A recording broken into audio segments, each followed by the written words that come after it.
15 ans que le prince Albert II a succédé à son père, le prince Régnier III. 15 ans de règne que nous avons voulu aborder avec nos invités. Avant de recevoir le journaliste, présentateur et écrivain Stéphane Bern, revenons sur les différentes actions du prince souverain sur le plan national, mais aussi sur la scène internationale. Pour en parler, nous sommes avec l'auteur notamment de l'ouvrage Albert II, le destin d'un règne. Bonsoir Frédéric Laurent. Bonsoir. 15 ans de règne pour le prince Albert II. Difficile de résumer ces 15 années, mais quels sont les faits marquants que l'on peut retenir?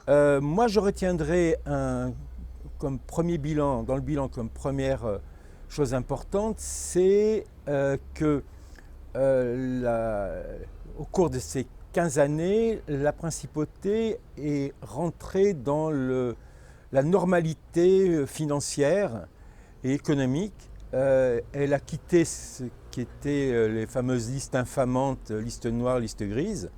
Et c'est vrai que dans son discours, dans le discours de l'avènement, il avait bien mis en avant, il avait dit que l'éthique ne se partage pas, il faut conjuguer argent et vertu. Effectivement, aujourd'hui, la principauté est dans la transparence financière. Ce n'était pas le cas donc à l'époque. Ça, je pense que c'est un point très important.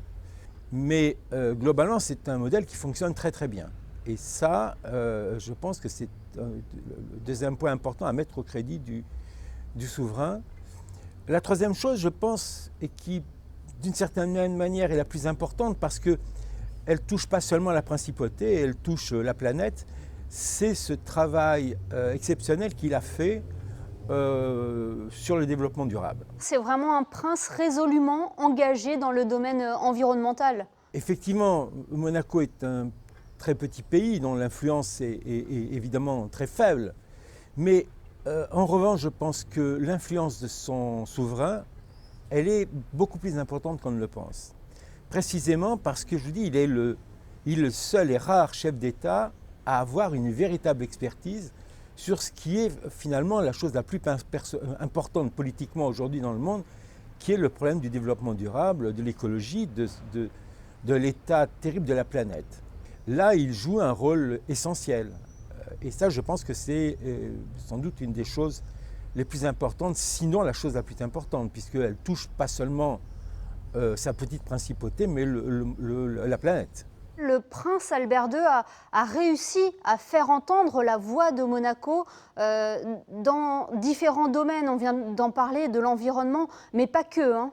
Je pense qu'il y a à un moment donné fusion entre la voix de la principauté et la voix de son souverain. C'est vraiment au travers de la voix de son souverain que cela se passe. Il joue un rôle essentiel dans la COP 21. Pour moi, ce n'est pas innocence. Il est au premier rang d'une certaine manière, parce qu'il a été, dans la réalité, au premier rang de ce travail depuis des années.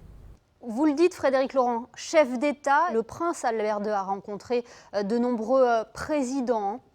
C'est lié aussi à une chose importante, c'est-à-dire qu'il hérite d'une principauté qui a retrouvé sa souveraineté et qui donc a une certaine liberté sur sa politique étrangère. La politique étrangère de la principauté, c'est le développement durable. Et c'est vrai que le souverain en est le porte-drapeau et le porte-parole. Nous avons abordé ensemble, Frédéric Laurent, l'arrivée du nouveau ministre d'État en principauté sur notre antenne. Le prince Albert II entretient ses liens de longue date avec la France. C'est vraiment très important également pour lui. Il a hérité d'une situation assainie, je dirais. La principauté avait retrouvé sa souveraineté. Ça a été le combat de son père, le prince, qui a, je pense, l'attachement des souverains monégasques aux grands pays, enfin aux grands pays voisins.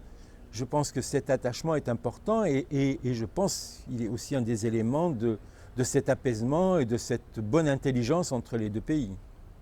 Le prince Albert Ier était le prince explorateur, le prince Régnier III était lui surnommé le prince bâtisseur, et le prince Albert II, Frédéric Laurent alors? Il est le prince écolo, il est le prince qui, effectivement, aujourd'hui, sur la scène internationale, incarne en grande partie l'écologie, très clairement. Non, il est de tous les combats du développement durable.